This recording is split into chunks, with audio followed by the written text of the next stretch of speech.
it's Hope here at Crafty Hope, and welcome. It is time for the week 28 mixed media prompt project for hashtag Crafty Hope prompts. I'm gonna explain this real quick, but basically every week starting back in October on Monday, I draw 3 prompts and I alter a playing card. I am building up a 52 card, maybe more, card prompt deck using just regular playing cards and my prompts. I do that on Monday. I draw my prompts and make my card. It is 2-sided. One side is decorative and one side is functional with the prompts. And then I decided I wanted to do something besides a card with those prompts, just to kind of test out. Like the card, making the card is my kind of like coming up with ideas of how to use these prompts. It's fast, it's quick, it's dirty. I get it done, and then I give myself a couple days to think on the prompts, and I do a project, and that can be anything: a junk journal page, a tag, I did a little house. I've done all kinds of little things. So I've got a full playlist that you will find at the end of this video of all of my prompt cards and projects. All right, you are welcome to play along using either the prompts that I have drawn, or I've got a list below of 156 prompts that you can draw from. Either way that you play along, I just ask that you use the hashtag CraftyHope prompts, either here on YouTube or Instagram or Twitter, wherever you play along on social media. I don't do TikTok, so you won't find me there, but hashtag Crafty Hope prompts, and then tag me at Crafty Hope, because that makes it easier to find. Okay guys, this week for week 28, the prompts I drew are splatter, scratch, and triangle. Now initially I thought the triangle was the really hard prompt, but y'all, triangles can be worked in any number of ways. So I started thinking that scratch, I think, is my hardest prompt here. So I got to thinking about how I wanted to incorporate scratch and play with it. And yeah, this week is a little experimental, I think. What I decided I'm going to do is use some encaustic medium. It's a wax medium that is part beeswax and part damar resin. And I got some for Christmas. I played with it last week before, just a little bit for the first time. And I haven't really messed around with it a whole lot since then. So I decided, you know what? I really want to scratch into that. So I think that's what I'm going to do. So let me tell you what else I've got. So I think I'm going to work on this as my substrate. This is just a wood plank from, it's a 4.5 by 4.5 inch wood plank from the Dollar Tree. I've worked on some of these before, and yeah, kind of enjoyed it. So I can alter it later to add hooks or a wire or something to hang it. But I want to see how it does. Like I said, this is experimental for me. So that's going to be my substrate for splatter. Super not concerned about it. I can always use my instant coffee if I want. I've also got this encaustic gesso. Apparently acrylic paints and gessos do not stick to encaustic wax, is what I've heard. So years ago I bought this, before I even had the encaustic wax. I bought this gesso. So I may actually, I'm not even sure. Yeah, it needs to be stirred up and all of that. So I may use that for splatter just because, you know, I've got it. And then for scratch, like I said, I want to scratch into the wax. So I pulled out, these are also from the Dollar Tree, and they're little pokey tools that, super pokey, I use for all kinds of things, bookbinding and whatever. But I'm going to, I think, scratch into my wax and then maybe try to put some oil pastels into it. I've got this cheap set here that I don't really care about, but I may use it in there somehow. And then for triangle, I've got a couple ideas. I just pulled this out, which was one of the papers I made with watercolors and stencils that when I made my card. So I may use that as a triangle. But I also, y'all, I've got all these little rectangles of scrapbook paper that end up as waste when I create the little envelopes for my jewelry when I get orders, and I tend to collect them to throw into collage. But I thought it would be super easy to just take a pair of scissors and cut these into triangles. like so, and then collage them down. So I think I may do something like that. So I've got all these little triangles already with just a couple snips. So that may get worked into this as well. Those are my ideas. I have chatted far too long. Let's get started. I'm going to start. Oh, also one thing I want to say about the encaustic wax. I am using this Ranger melting pot. I know most people use like a griddle. I've got my encaustic wax in a tuna tin that I've cleaned out really well, and I'm using a natural bristle brush. Apparently that's what you're supposed to use because non-natural stuff will like melt and stuff. So this is how I'm doing it. Like I said, I am no expert. I am, you know, go and find an expert on encaustic if you are interested in that. This is me just experimenting with the medium. So there is that disclaimer. All right, I'm going to turn this on and get started. I decided to go ahead and throw some of the encaustic gesso onto my board just to prep it, and I'm just going to paint the front and the edges. So, and I'm not going to make y'all watch that whole thing, but you can see I'm doing the edges and the front of it. That's it. Once I get it dry, I decide to go ahead and start collaging. And that was a bit of a hurdle for me because I knew I couldn't use matte medium, like at least not the stuff I have, because it is acrylic. And with the whole issue with acrylic paint, I figured, oh no, what can I use? So I decide to use some Mod Podge because what I have says it's water based. So y'all, again, I don't know what I'm doing. The couple of encaustic videos and instructional things I've seen, I have kind of picked up tips and things like that. So if you know more about encaustic, please, you know, shed light on what would be best maybe to collage. I'm using matte Mod Podge because I have it. And like I said, the front of it says it is water-based. So I thought, okay, it's not acrylic. So I'm putting that on there using that bit of book paper that I have the watercolor on. And again, since that's watercolor, I'm not super concerned about it with the encaustic medium. I know one of the main encaustic artists I watch is Stacy of Studio Stacy. And she does a lot of mixed media in her stuff, and I know she does like watercolor pencils and things like that. So I figured watercolor was safe with the encaustic. So, but I need to ask her about collaging papers down and what works great. And I guess I could have just used the wax itself. Probably is the best thing, y'all. Probably is. And I'll bring that in a little bit when I start adding other things in. But at this point, just to get it on the board, I was like, I just need to glue it down. What do I use? Yeah, y'all, art is an experiment, isn't it? So I didn't cover the whole board, and I just kind of wanted something in the background on top of that gesso. So once I got it down pretty well, I go ahead and trim the edges with my scissors. And I'm making sure it's nice and dry. And what do I do here? And at this point, I decided to go ahead and add my splatter. So I've got my instant coffee here, y'all. This is just some plain instant coffee. I do have a link below to Amazon to the one that I like. But I put it in this little plastic cup. And if it dries up, that's fine. I just use some water to reconstitute it. So okay, so I splattered that, and I'm painting some of the edges that didn't get collage on them, and now I'm going to dry that real quick. And it is time to go ahead, and I think I'm going to go ahead and paint on some of my encaustic wax. So that is melted over there in my tin. I'm sorry you can't see it, but it's just melty wax, and I'm painting that on just to see how it looks, to see if any of the paint moves, if any of that coffee splatter moves. And then what I really like about it is once it is on there, it kind of gets a little streaky with the paint strokes. I can take my heat gun, and this is just a basic like embossing Ranger made heat gun, and I heat that up so that things kind of level out a little bit.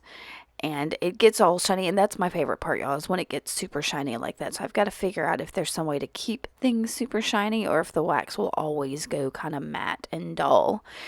So this is something that is easy enough. I know the encaustic medium, no, the encaustic wax, I'm sorry, the encaustic wax, which is the medium, I guess, I don't know, that I have is I got on, well, it was a gift, but it came from Amazon. So I will link to that as well. And y'all, my Amazon links, I do get a small portion of it if you buy from one of those links, but there's no extra cost to you. There's that little disclaimer too. All right, so you saw I took some of those little strips of scrapbook paper and cut my triangles out, and I am going to just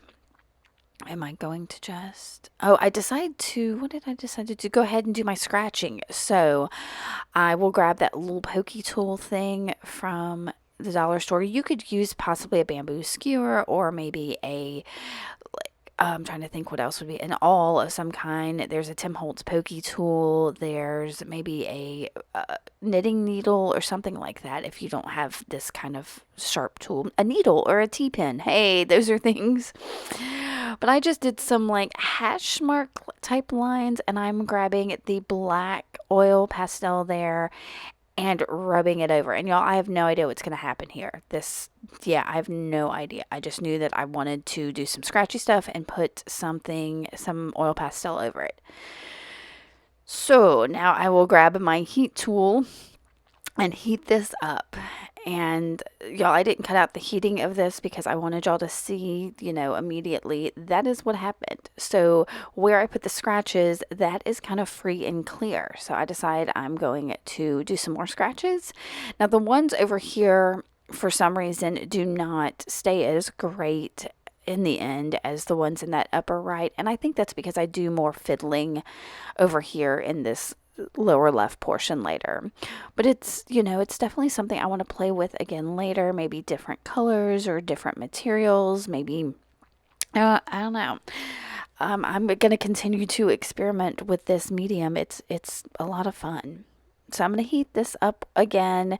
And because it is, I guess, a pastel kind of waxy oil based, it does melt in with the wax as well. So that's super cool.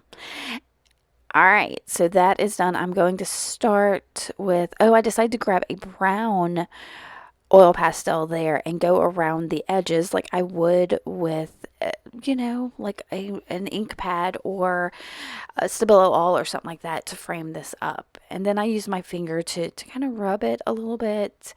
And I'm trying to remember, I don't think I heated it right there, but this whole thing will get heated later and it'll kind of blend and move.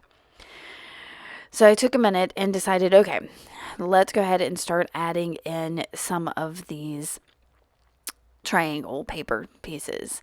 So, and I thought, okay, I may need to put the hot wax on and then put them in there. And I was like, but I can't do that with my finger. So I'm just putting them on top of the wax and pressing them in. Now I have seen, like I said, I watched Stacy of Studio Stacy, and I noticed that she tends to, because she has a griddle, she puts her papers in a thin layer of the wax on her griddle and makes the papers, waxy before putting them onto her surfaces. I think that's what I've seen her do. But I'm just playing, sticking these down. We're going to see what happens. And I decided I wanted to see how other papers reacted in addition to that scrapbook paper. So I'm grabbing that's a thin book paper in French, I think, that I also did some of the watercolor triangles on. So I'm going to cut it down into triangles as well and kind of just put a couple of those in with that scrapbook paper. So, and I don't know that I noticed a whole lot of difference in this paper to the scrapbook paper. They all kind of go a little transparent. Like you can see a little bit on on the other side with some of the papers that I used. So once I had them, I was just trying to do like a weird geometric pattern there by linking all of those triangles together. You saw, I put a little bit of the wax over the top of them just to kind of seal them in place. And then I'm going to do another section over here of some more of these triangles. And you can see I've left a couple of the triangles hanging off the edges so that they kind of bleed onto the page and feel a little more organic, even if they are these straight line triangles. And then I'll seal them on with some of that wax, just like this. And then I do the silly thing and use my scissors to cut off those edges. There's wax on that, y'all, so I will probably forever have wax on these scissors. I should have, I don't know, designated some other scissors or something for it, but these are just some cheap scissors, so it's not a huge deal. All right, so that is done. I'm going to go ahead and heat over those areas that I just put down and see what happens. And this is where some of that oil pastel that I put on the edges kind of melts in. And I think it's also where some of that, where I put the oil pastel kind of there on the left, gets a little messed up. So I've got that heated and it is all soaking in, and it's, I don't know, I wasn't sure quite what I was going to do. And I think I put it down. Oh, yeah, see, there's some of that messed up. And some of, I don't know, somehow there wasn't enough wax in a certain portion. So I put more wax down and I stepped away and I got this napkin. And I thought, okay, well, a napkin I can imagine would go transparent in this wax like it would with some of the other mediums, like, what do you call it? Fluid matte medium and things like that. So I was like, let's try this. So I've got this butterfly that I'm kind of loosely tearing out of this napkin, trying to leave as much of the butterfly as I can. I should have done the water technique, y'all. I know. I was just being fussy. So I'm going to put the butterfly there, and just like I did with the paper, I am just kind of sticking it on there. Probably not the best method. Just easing it on like this, and then I'll put some of the wax over the top. And again, it's kind of streaky and bumpy, and I don't really care for that, so I will heat it with my heat gun to kind of smooth it out a bit and let that soak into the paper, which does give it some of that transparency, but also makes it kind of blend with everything else that's going on this little canvas that I'm doing. What was I doing? I don't know. Heated up something there. I don't know. Oh, that little spot that I had added a moment before. So I took a while to look at this and try to figure out what else I wanted to do. And I knew this was getting kind of lengthy because I was, just heating things and moving things. There, I felt like some of the wax had gathered in areas and I wanted it to be a little more evened out, so I was trying to push the wax with my heat gun into other areas. It was hot. So I let that cool for just a moment, and I'm coming back with that encaustic gesso there and just getting a tiny little bit to make some more splatter. So I added a little bit of water to it, and I'm going to splatter right on to the wax. I was not sure how this would work, if it would work. I think it worked. It's still there. So I let it on there, and I realized it was kind of still sitting on the top of this wax like water droplets. So I was like, y'all, I don't know if this is going to dry or not. You see my like, uh-oh hands. So I let it sit for just a second, and then I went ahead and heated it like I would any kind of splatter I put down, so that, it heated the wax, it heated that gesso, and the dots stayed. And for the most part, they dried. So it was kind of an odd little experiment there. Yeah, it was interesting. And so as I looked at it, and y'all, I looked at this for a while. I kind of cut out some of my observing of this, and yeah, that's where I clipped it out and decided that right there in that lower left, I needed something. So I grabbed some large print book pages to look for some words, and the second one that I looked at, I almost immediately saw the words "a new beginning," which I thought was kind of great, it being spring, and their butterfly on there, and this whole, oh, only the beginning. Sorry, I knew it was something about beginning. There's something about me starting this new journey with encaustic wax, or maybe not starting a journey, just trying something new, was a beginning. So yeah, so I cut that out, thinking it was kind of perfect. I'll ink up the edges with some Distress ink in walnut stain. I think there's some tea dye mixed into that pad too. So, but I inked it up, and I, like all the others, I'm just going to kind of press it. Am I going to press it? No, I actually yeah, put some wax down and then pressed it into that hot wax and then put a little bit of the wax over the top. I knew that by putting the wax on it, I would lose some of that bright whiteness of that piece of paper, but it'll be fine, you know. It's okay. You can still see it's one of the main words you can see on here. And y'all, with that, I'm pretty much done. That's my whole thing. I think, do I add anything else? Oh no, I do add something. I decided I wanted to try to make this stand out. So I'm going to try to scrape in like a frame around the words. The wax was still a little too hot over on the right side of it. You can kind of see where it's kind of thick right over there on that right side. And yeah, right there, I'm going over it. And yeah, so I scrape into that to try to frame this up. And I've got a purple one of the oil pastels that I will go over and around that. And then heat the whole thing up again to kind of get that wax to go in there. But because that one section over on the right is so thick and, like I said, still kind of warm, it's getting on the tip of my oil pastel. So I need to practice a little more patience, I think, when it comes to using the wax. But I gave up there and was like, let me just go ahead and heat it. Oh no, I grabbed a scrape. Yeah, I forgot. I did this just a little while ago and I forgot. I've got this scraper tool that I think is, yeah, it's from the Dollar Tree, of course. So I'm scraping off some of the excess wax in a couple of areas, trying to make some things less lumpy, thinking I could even out some of that. And I don't know if I did anything at all. It's something I want to play with later. I think when I bought these scrapey tools, Encaustic is exactly what I bought them for. So, and I completely forgot that until I pulled that out right then. How about that? I use them for other things though. Okay, so I'm going to heat that and let that purple kind of blend in there, and then this is done. I hope you enjoyed watching this bit of an experiment. I'm sorry it's not more instructive, but I do encourage you to take some of those things that are sitting around that maybe you got for Christmas or you've collected and you haven't tried, and go and try them. Think about these prompts and how you want to use them. I wanted to scratch into wax. I scratched into wax. It did that. Pretty cool, right? If you like this, give me a thumbs up. Make sure to subscribe. I will have more experiments and fun later, and I hope you will be here to watch it. All right, y'all. Thanks. Bye.